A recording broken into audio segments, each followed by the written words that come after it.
It was the year 2003, Anno Domini, when the Lord himself came down to bestow upon us his greatest gift, the Simpsons Hit and Run. Now, video games based off existing IPs back then were almost always shovelware. You'd usually end up with Drek like Jimmy Neutron, Attack of the Twonkies, or Mary-Kate and Ashley, Sweet 16, License to Drive.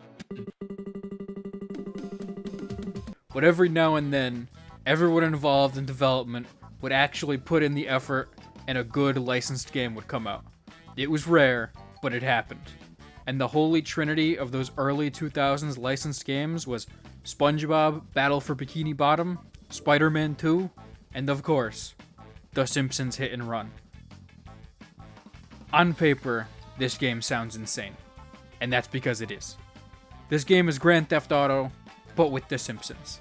It's such a crazy concept that there's no reason it should have worked, but the level of passion and polish that went into this game is just nuts. Everything about this game is perfect, and without flaw. So buckle up, cowboy, because I'm gonna tell you why. Now, as the Wind Waker has proven beyond any doubt, simple, cartoony art styles tend to stand the test of time far better than their realistic counterparts. And since, The Simpsons is a cartoon, it should come as no surprise that The Simpsons Hit and Run still looks very pleasant to this day with its simple and charming art style. Except for the character models. Those are, well... But the environments and vehicles all still look really nice, and I was surprised by how well they all held up. I remember playing Halo 2 as a kid and thinking, oh my god, this looks just like real life. But Hit and Run actually looks pretty much exactly how I remember it. I feel like you can't talk about this game without bringing up the voice acting. Ooh, I'm soaring like a candy wrapper in an updraft. Yes, all the voice actors from the show are here, and they're all wonderful. It's time for some road rage, Bart Simpson style. Can you come and get me? I'll pay you in back rubs. Those voice lines have been permanently burned into my brain. Breaker, this is Bart Simpson requesting one pimp ride ASAP. I don't know how they managed to make every single line of dialogue from this game end up cemented into my head 20 years later. Must never run again. I need your help. My car is, sleeping. Eat asphalt eaters. And it's not just the main cast that absolutely kills it here either. The random pedestrians are chock full of lines that are just as memorable. Eyes on the road, jerk. I'm scared and disoriented. Watch it, buddy. How'd you like a newspaper upside your head? The gameplay here is simple and intuitive. The vast majority of the game involves driving, although there are a few missions that are on foot, like Level 1's Big Blind Brother, or Level 4's Cola Wars. Like GTA, you're free to get in and out of whatever car you want, whenever you please. Out of your car, you can jump around and kick whatever random object or person you want, including your wife. The developers were actually planning on taking out the kicking mechanic because they were worried it would be too violent, so they showed it to The Simpsons creator, Matt Groening, to see what he would think. And the first thing he did when he played the game was he kicked Marge all the way from The Simpsons house to the Quickie Mart. Kicking things in this game is an absolute blast, but there's only so much you could do with it. And since they couldn't exactly have Bart Simpson running around with a Glock, most of the action is gonna be behind the wheel. Missions can be broken up into a few different categories. You'll either be following someone, escaping someone, racing someone, attempting to murder someone by ramming your car into theirs until it explodes, or collecting things. Oftentimes, you'll be doing several of these in a single mission. The flavor of missions may be lacking in variety a bit, but they manage to change things up often enough that it never ends up feeling stale. Plus, there's a constant race against the clock that keeps it all challenging and engaging. Believe me when I say that some of the later missions will end up getting pretty intense. No, get in the beam. No, don't do this to me. Get in the beam. Get in there.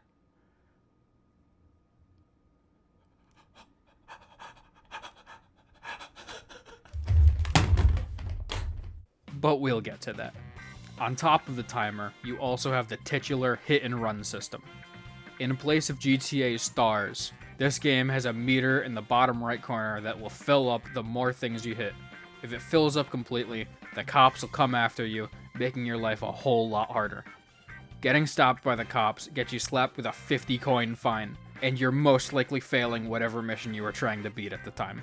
This system rewards good driving and adds an extra layer of challenge and can make some parts pretty tough.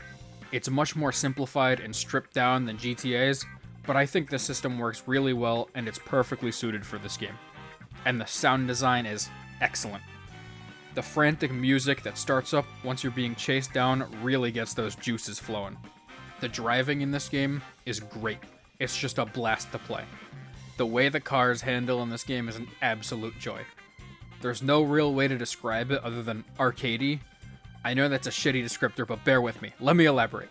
It feels like all the cars are almost magnetized to the ground. Like, you can definitely get some airtime, but your car is always gonna remain upright, you know? It's not likely to flip over, and if it does, it'll flip itself right back over to where it should be. This is almost definitely a limitation of the primitive physics engine they were working with, but the developers really made it work. There's a unique feel and momentum to this game that's not at all realistic, but it has its own intuitive logic and it just feels wonderful. But the best gameplay in the world wouldn't mean anything if the environment wasn't fun to play around in. So I'm pleased to say that the levels are all really well designed, and the missions all make great use of the space. Aside from the last level, they all follow a very similar circular layout, where if you end up driving far enough in one direction, you'll find yourself looping all the way back around to where you were. But there's plenty of different roads and shortcuts within that giant circle that the level layout doesn't feel strictly linear. Scattered throughout each level are these cartoon wrenches that'll instantly repair your car when you touch them. And learning the level layout and the locations of all these wrenches will become crucial to your success in the missions, especially in the later levels as the difficulty ramps up. There's 7 levels in total, though only 3 maps. The maps are all reused in clever ways, and it never really feels like a simple copy-paste job. The devs went to great lengths to keep the experience fresh and varied, even when reusing assets. The levels all follow the same general structure, with each level containing 7 story missions, 1 bonus mission, 3 street races, 7 collector cards to find, 3 alternate outfits to buy, 5 vehicles to unlock, 20 wasp cameras to try, and a varying number of gags you can interact with around the level. The story missions are all you need to finish to progress, though every level except 4 makes you buy a specific vehicle, and levels 3, 4, and 5 also make you get at least 1 alternate outfit in order to start some missions. The extra content is all mostly enjoyable, and gives you plenty to do in each level. Completing the bonus mission will get you a vehicle, and winning all 3 races will get you another. The other vehicles can all be bought around the level from Gil. You also start each level with a new car belonging to each respective Simpson, and Apu. Homer, Marge, and Apu all get their respective cars from the show, though Apu's Pontiac Firebird had to be changed to the generic Longhorn for legal reasons. They had to get a little more creative with Bart and Lisa since, you know, children can't have cars. So Bart gets the Honor Roller and Lisa gets the Malibu Stacy car as neat little nods to specific episodes from the show. And in the last 2 levels, Bart gets a Ferrari, Ferrini, and Homer gets his old sports car. There's 42 total cars in the game, and some of them are really neat while others are total stinkers. Each level also has a bonus vehicle you can find. You can't keep them unless you use cheat codes, but they can be found hidden in each level. The level 1 bonus vehicle is the rocket car, and well, it's not really hidden at all. It's the fastest car in the game, though it's also the most fragile, so if you bump into anything, you're done. Level 2 has the monorail car, that you can find by climbing up the monorail station. It's the worst car in the game and is pretty much unusable, but I always thought how you got it was kinda neat. In level 3 you can find the night boat inside a shipping container on the ship's deck. This one's really cool, and unlike the others so far, it's actually very much usable. In level 4 the ATV is tucked away in the trailer park. It's not great. Level 5 has the monster truck, which, like level 1's rocket car, isn't very hidden at all. It's just sitting there by the fountain. Level 6 has the most well-hidden bonus vehicle. The pink Cadillac crashed into the side of the Planet Hype building. For the longest time as a kid, I was convinced that level 6 just didn't have a bonus car like all the other levels, since I always just zoomed right by it without ever looking up. When I finally found it, I was a jubilant little lad. And level 7 has the RC car on top of the Krusty Burger. Honestly, I love stuff like this. The bonus cars were a great inclusion. They added to my childlike sense of wonderment when I was a tiny thumb-sucking babe, and it made the game just feel so much bigger than it really was. I was always on the prowl for the bonus cars, even though most of them kinda sucked. Level 1 starts you out as Homer, and pretty much serves as the tutorial. The missions are all really easy and mostly exist to get you acquainted with the controls and game mechanics. The story is pretty sparse here, and mostly involves Homer just doing mundane tasks like delivering Lisa's school project tour before Skinner shows up, or helping Marge destroy some violent video games. Things seem to pick up with the reveal of the black van spying on Homer, but it all ends up being a misdirection, and it turns out they were actually just pizza delivery trucks all along. Oh, homie, you're so sexy when you're paranoid. They also bring attention to the weird wasp cameras flying around Springfield, which are the first sign that something isn't quite right here. Those wasp cameras used to scare the hell out of me when I was like 5. Probably because of the noise they made, and also they're the only thing in the game that can actually hurt you. Level 1 mostly consists of the residential areas of Springfield. You know, you've got your Evergreen Terrace and all those other neighborhoods. There's the school. You got the Quickie Mart. The power plant is probably the standout location in the level. The whole level is really pleasant and a great place to start out. It's like turning on a Kirby game and being dropped into green greens. It's just nice, you know? The music in level 1 is also really pleasant. It's slow and whimsical and does a perfect job capturing Homer's bumbling nature. It really puts you at ease, completely disarming you for when the game suddenly gets hard out of nowhere. In level 2, you get to play as Bart. Cowabunga, dude. In a similar vein to level 1, you're mostly just running around doing Bart things. You know, running from Principal Skinner. Afraid not. Afraid so. Afraid not. Afraid so. Oh, damn your lightning fast wit. Getting your hands on some bootleg fireworks. Sorry, Bart. I can't serve booze to a minor. It ain't right. I'm hearing about fireworks. Oh, hell yeah. Trying to get a violent video game. The very same video game that you helped Marge destroy every copy of in level 1. See, that's continuity right there. This game does have an overarching plot, I promise. It just takes its time to get going, you know? It's like Morrowind. It lays all the groundwork before slowly unraveling its story to you. Am I really comparing some of the best storytelling the entire medium has to offer to the Simpsons Hit Run? Yes. The standout mission in this level has gotta be Monkey See, Monkey Do, where Bart's running around collecting monkeys. Most of the missions that involve collecting a bunch of objects usually have them laid out in a pretty linear fashion, but here they're all over the place. The key to success here isn't just grabbing the first monkey you see, but planning out an optimal route that allows you to grab every monkey on the way, so you aren't scrambling around like a fool. But what really makes it is the music. It's perfect.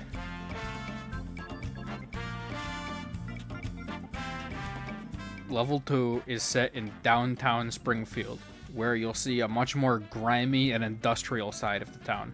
There's some nice spots like City Hall, but you'll also see a lot of highways, train yards, and the rundown shithole part of town. It's also home to Moe's, and when you pull up,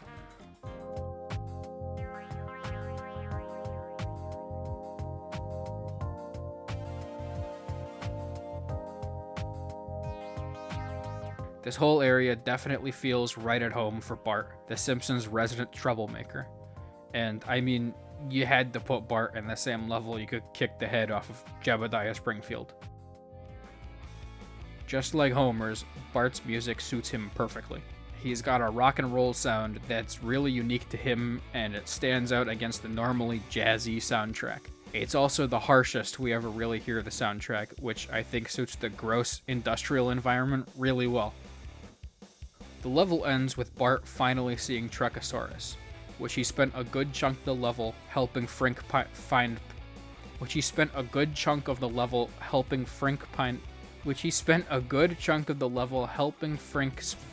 parts. Oh my god. Which he spent a good chunk of the level helping Frink find parts for, and narrowly escaping with his life. Then he gets abducted by aliens. Which brings us to level 3. Oh, I love level 3. Man, this one is just... it's great. You wouldn't think the level you play as Lisa would top Homer's or Bart's, but it absolutely does. I really appreciate how, despite all taking place in the same city, each map highlights completely different areas of Springfield that can make them feel wildly different. Level 1 focused on suburbia, Level 2 focused on the inner city, and Level 3 hones in on the affluent coastal areas. Everything here is just beautiful. The neon lights, the palm trees, the orange sunset hanging in the distance, it's all just perfect. If Level 2 is Detroit, then Level 3 is LA. But not the real LA, that place sucks. It's an idyllic, fictional LA. Or maybe Miami. I don't know, you know what I'm trying to say. And the music. Oh my god, the music. This funky jazz track that plays while you're cruising around the harbor. Oh, it's so good. Not only does it feel perfectly suited for Lisa, since, you know, saxophone, but it also just suits the whole area so well. It's perfect. The story in this level revolves around Lisa looking for clues as to where Bart is following his abduction. Eventually, after a long series of events, it turns out Bart's in a black van that Lisa has to destroy. So Lisa blows up the van, murdering her brother in cold blood. Just kidding, he's not in the van. He's on the boat. And the game freaking lies to you, telling you where to go. The little green arrows on the ground will tell you to go everywhere but the place you actually need to be. And yes, there's a time limit to all this. This shit had me dumbfounded as a kid. But if you know where to look, it's not hard to find. And he's got terminal brain rot. Here's my grits. In level 4, you take control of Marge, who's trying to snap Bart out of his stupor and get to the bottom of the wacky nonsense going on in Springfield. This is where the plot really starts to unfold. It turns out that the Buzz Cola you see everywhere throughout the game is making people go insane. And it was created by aliens, I guess. And those wasp cameras everywhere are what the aliens are using to spy on us. So Marge goes on a rampage and starts blowing up cola trucks. Oh yeah, and Bart's back to normal now. Level 4 reuses the same map as level 1, but it's nighttime now, and a few new areas have opened up. The change in lighting really alters the atmosphere of the whole level, and I think it's way more interesting than it was in level 1. Being able to drive through and explore Mr. Burns' mansion is great too. Overall, it's a really nice reuse of the map that keeps things fresh. It's a real shame that Marge doesn't get her own theme though. Level 4 reuses the same music as level 1. The track works for Homer, but not so much for Marge. It's unfortunate because level 4 does get a few new tracks that play during missions, and they're all really great and suit Marge really well. Apparently, she said at some point in the show that Tom Jones is her favorite artist. So the composers tried to make her new tracks sound like his, and you could definitely hear it.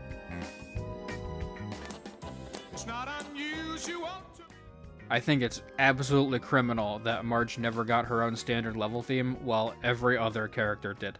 In level 5, you get to play as Apu. Talking about Apu nowadays is a bit of a loaded topic, so all you little Gen Alphas or whatever out there who are watching this, let me tell you, Apu used to be a beloved character, and he was just as iconic as the Simpsons themselves. I understand his character can be seen as a bit culturally insensitive, but from what I've seen, the show always depicted him as a hard-working, small business owner and a family man. He was respected in the community and generally a good guy all around. That's how he's depicted in the show. In this game, yeah, it's a little racist. I am a lean, mean Vindaloo machine. I've got to hurry up or my arranged bride will chastise me. I don't know, whatever. So Apu's pissed when he finds out he's been selling tainted sody pop at the Quickie Mart. And he starts his own investigation to find out where it's coming from. Him and Bart end up at the museum, where they find Kang and Kodos plotting to take over Springfield with their evil mind control cola. Why? That sounds hilarious. I'd watch that show. I tell you what, you're a bad little boy.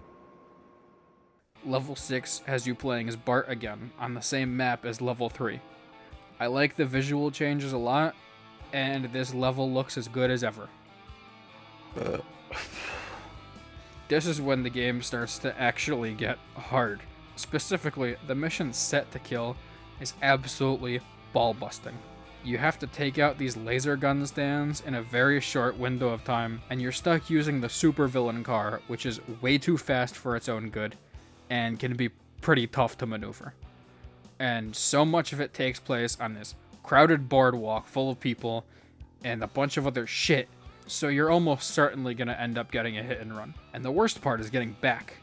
You have a minuscule time limit, like less than a minute, and you have to haul ass back across the same boardwalk full of people if you want to have any hope of finishing this mission in time. It's brutal. And that's not even the worst mission the game has to offer. So Bart and Homer go to the Duff Brewery or something, and the aliens put the Buzz Cola in the water supply, and zombies come back from the dead. Level 7 is the last level of the game, and it all comes full circle as you take control of Homer again. The first thing you'll notice is how spooky this level is. I don't know anything about this game's development, but I can say with confidence that the original plan was to have different holiday-themed variants for each of the levels, and they finished the Halloween version of Level 1 before realizing it would just be way too much work. And this being a licensed game, they were probably under some pretty tight deadlines, so they reworked the plot to include the Halloween level at the end.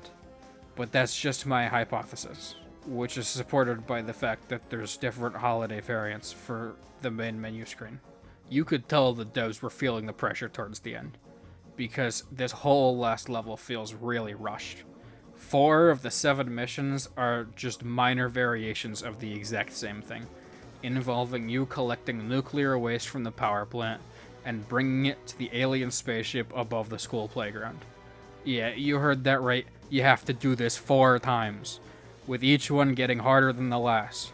And that last one, oh my god. Alien Autopsy Part 3 is the final mission of the game, and they make you work for it. The time limit they give you is measly. They expect you to haul ass from one end of Springfield to the other, with a very fragile barrel of nuclear waste. And if you bump into anything, that nuclear waste is exploding. It's gone. It is a Herculean effort.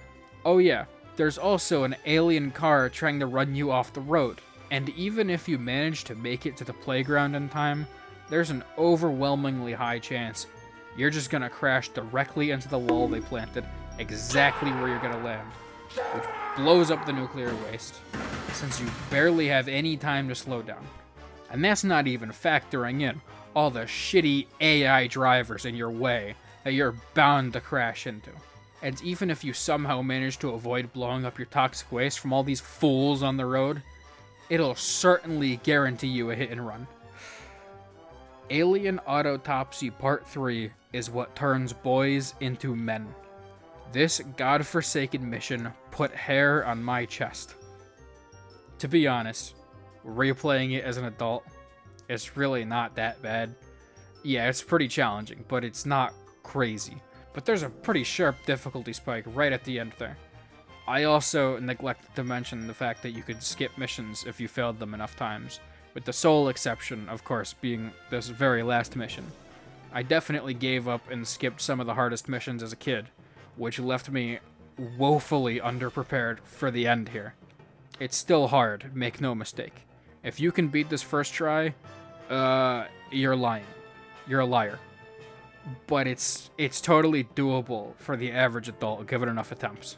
But for a kid, man, Alien Autopsy had me in tears. I fucking cried my eyes out trying and failing again and again to beat this mission. This right here, this is the kind of shit that makes you bite your controller. This is the shit that makes you go fucking feral. And it started out really easy. So it felt like a betrayal when the game suddenly got brutally difficult. You don't need to be a god gamer to finish this game, but some of these missions do demand that you enter the gamer zone. You know, with the lean, but the catharsis you get from finishing this nightmare mission, oh, it's sublime. Now, I have avoided talking about the best aspect of this game for a while. I have touched upon it briefly, but I haven't given it the praise it truly deserves. It's the music. The music in this game is fucking godly. This is the sound the Virgin Mary heard when she pushed little baby Jesus out of her cooter. I tried to talk about how well each track suited the individual character it belonged to whenever I could, and I've been blasting the soundtrack the entire goddamn video. So if you still aren't convinced this music is immaculate, just go up on YouTube and listen to the OST. It's all there. This game might just have the second best soundtrack in all of video game history, right after Majora's Mask. Anyone who grew up with this game will have every single track seared into their dumb monkey brains. Mark Barrel, Alan Levy, Jeff Timashuk. These three kings are responsible for bestowing upon us the greatest gift our imperfect ears could ever wish for. They are titans among men. I want to give a round of applause for every single soul over at Radical Entertainment. Oh, radical. Every single person on the development team worked to make this game more than the sum of its parts. But it's the music that I find myself always coming back to. God, it's so fucking good. Ah, shit. How do I close this video? I've been gushing and rambling for who knows how long. I guess if you've never played this game, it's definitely worth checking out. Nobody cares about this game at all anymore, and the PC version is considered abandonware, so it's completely free to download. Should this change in the future, I do not endorse illegally downloading anything, I swear. Be a good little pay pig and buy everything. But if you have played this game, I mean, you know. You know how good it is. You know how magical it is. You're only watching this video for a trip down memory lane, and I don't blame you. I think I can say with confidence that this game is definitely among the best licensed games ever produced. If it's not number one, it's certainly up there.